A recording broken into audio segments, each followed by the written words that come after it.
আসসালামু আলাইকুম। এটা ডিসি সার্কিট টাইপ 5, যেটা type 5 point method Tesla volume 1 এর 4th এডিশন করতেছি আমরা। আমার এটা হচ্ছে সার্কিট, আমাকে বের করছে ভি এবং V20, অর্থাৎ এই জায়গায় একটা ভোল্টমিটার লাগানো আছে 35 ওহম রোধের আড়াআড়িতে, যার পজিটিভ প্রান্ত উপরে এবং নেগেটিভ প্রান্ত নিচে, আর ভি অর্থাৎ 20 ওহম রোধের আড়াআড়িতে একটা ভোল্টমিটার লাগানো আছে। এখানে একটা বিষয় শেখার আছে, এই জায়গায় যে ভোল্টমিটার লাগানো আছে তার কিন্তু পোলারিটি নেই, অর্থাৎ এই রেজিস্টরের মান ভোল্টেজ মানটা পজিটিভই আসবে, অলওয়েজ নেগেটিভ আসলেও আমরা পজিটিভই লিখবো, কিন্তু এখানে ভোল্টমিটার লাগানো আছে।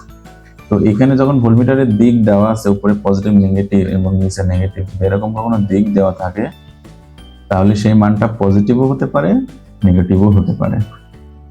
তো আমরা এখানে দেখছি যে কারেন্ট যেহেতু এই একটাই সোর্স এবং এদিকেই কারেন্ট ফ্লো করবে ভোল্টমিটারের পজিটিভ প্রান্ত দিয়ে, তাহলে আমরা এটাও জানি যে ভোল্টমিটারের পজিটিভ প্রান্ত দিয়ে কারেন্ট প্রবেশ করলে সেই ভোল্টমিটারের পার্ট পজিটিভে আসে, তখন এটাও পজিটিভে আসবে। ওকে, তাহলে আমরা পয়েন্ট মেথড অ্যাপ্লাই করি। সিরিজে থাকলে সেটা পয়েন্ট নেওয়ার দরকার নাই, এটা হচ্ছে আমার এ পয়েন্ট, অপর পাশে বি পয়েন্ট, এটাও বি, এটাও বি, এটা এ, আরো কিছু পয়েন্ট বাকি থাকলো, আমরা এই পাশে এটা দিলাম সি, আর মাঝখানে আরেকটা পয়েন্ট বাকি থাকলো, এটা দিয়ে তাহলে আমার এটা হলো এবিসিডি পয়েন্ট। তাহলে আমরা সবগুলো এবিসিডি পয়েন্টের মধ্যে চলে আসবে। তাহলে আমরা এই হলো আমার এবিসিডি পয়েন্ট, এবির মধ্যে আসে 35 দিয়ে দিলাম, ঠিক এই জায়গাতে আমার ভোল্টমিটারটা লাগানো আছে।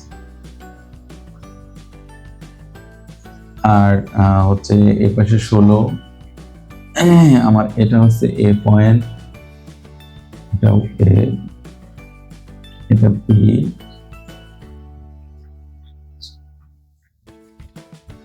এই হলো আমার পয়েন্ট। এখন এবার আমি রেজিস্টারগুলো ইনপুট করি।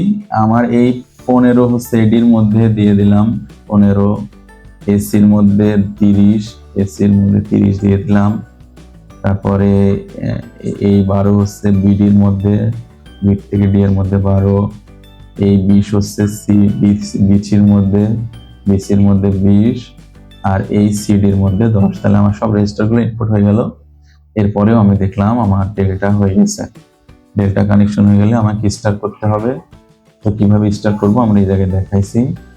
এক্স এক্স হচ্ছে এই দুই পাশে গুণ ভাগ এই তিনটা, ওয়াই এর সেম, ওয়াই এর মান যখন বের করব এই দুইটা গুণ ভাগ তিনটা, পাশে 30, জেড এর মান যখন বের করব 15 10, তাহলে আমার মান আসে একটা 90/11, এক্স এর মান, ওয়াই এর মান আসে 60/11, জেড এর মান আসে 30/11। সবগুলো মান আমরা ইনপুট করে দিলাম। তাহলে এই সার্কিটটার পরে আসলো এই সার্কিট।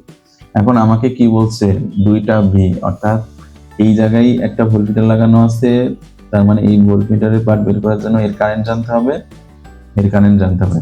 তো আমরা কি করতে পারি, আমরা এই প্যারালাল অংশটা কারেন্ট ওই রেজিস্টার বের করে নিতে পারি, যাতে আমরা সহজেই কারেন্ট ডিভাইডার রুল অ্যাপ্লাই করতে পারি। কোনটা, এই যে এই অংশটা,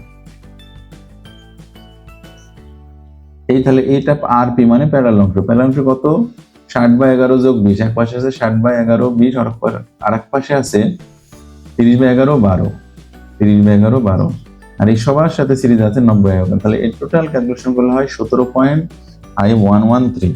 কিভাবে আসতেছে আমরা একটু দেখি। আমাদের আসতেছে হচ্ছে এক পাশে 60/11 যোগ হচ্ছে 20, এটা ইনভার্স, যোগ 30/11, এর সাথে যোগ হচ্ছে 12, এত ইনভার্স, বন্ধনী ক্লোজ ইনভার্স, যোগ হচ্ছে 90/11। তাহলে এটা আমার ক্যালকুলেশন করলে হয় 17.5113। ওকে, তাহলে আমি এই রেজিস্টার পাই গেলাম। এখন আমাকে কি করতে হবে, প্যারালাল অংশটা পাই গেলাম, তাহলে এটাকে আমি, এটা একটা ব্রাঞ্চ, এটা একটা ব্রাঞ্চ। ওকে, এখন আমি কি করব, আমি 17 এটার কারেন্ট নির্ণয় করি।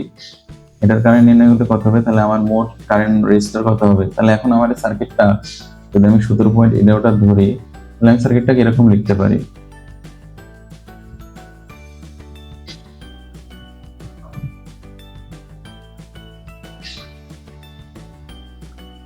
যেটা হচ্ছে আমার 100 ভোল্টেজ, এটা হচ্ছে 16, এটা হচ্ছে 35, আর এটা হচ্ছে সে আমার 17.5113। তো তাহলে আমি কি বলতে পারি এবার এই 35-এর কারেন্ট, তাহলে আগে আমি মোট কারেন্টটা নির্ণয় করি। মোট কারেন্ট কিভাবে নির্ণয় করবো? 35 আর এই 17.513 প্যারালাল, তার সাথে 16 সিরিজে। তাহলে এই 17.513 প্যারালাল 35, তার সাথে 16 সিরিজ, তাহলে আমার মোট রেজিস্ট্যান্স আছে এত ওহম। এর সাথে আমার তাহলে মোট কারেন্ট নির্ণয় করি, মোট ভোল্টেজ মোট কারেন্ট 3.6138।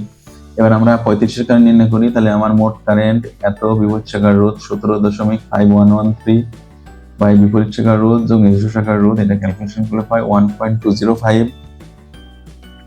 আর এখন আমরা V35, তাহলে আমি V35 যদি কারেন্ট জানি তাহলে ভোল্টেজ সহজে বের করতে পারবো। আমার হচ্ছে কারেন্ট গুণ রেজিস্ট্যান্স I ইন্টু V, এটা হচ্ছে 42.179 ভোল্ট। এটা হচ্ছে আমার একটা উত্তর। আর আরেকটা উত্তর বের করতে হবে, বিষম রোধের আড়াআড়িতে ভোল্টেজ, তাহলে বিষমের কারেন্ট নির্ণয় করতে হবে। বিষমের কারেন্ট নির্ণয় করতে হলে আমার মোট কারেন্ট কত?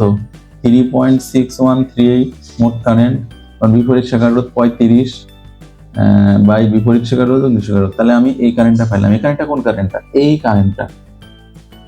এই কারেন্টটা যখন আমি পাইলাম, তখন আমি তাহলে এই কারেন্টটা পাওয়ার পর আমি এই শাখার কারেন্ট নির্ণয় করবো। তাহলে এই কারেন্ট আসার পরে এই কারেন্ট, এটা হলো আমার মোট কারেন্ট। বিপরীত শাখার রোধ কত?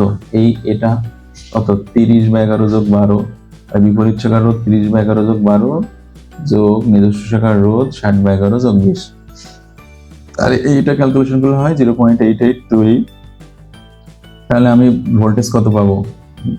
এই ভোল্টেজ, এই রেজিস্ট্যান্স, তাহলে 17.656 ভোল্ট। এটা হচ্ছে আমার আরেকটা উত্তর। তোমরা এই ক্যালকুলেশনটা কিভাবে আসতেছে সেটা আমরা একটু দেখি। আমাদের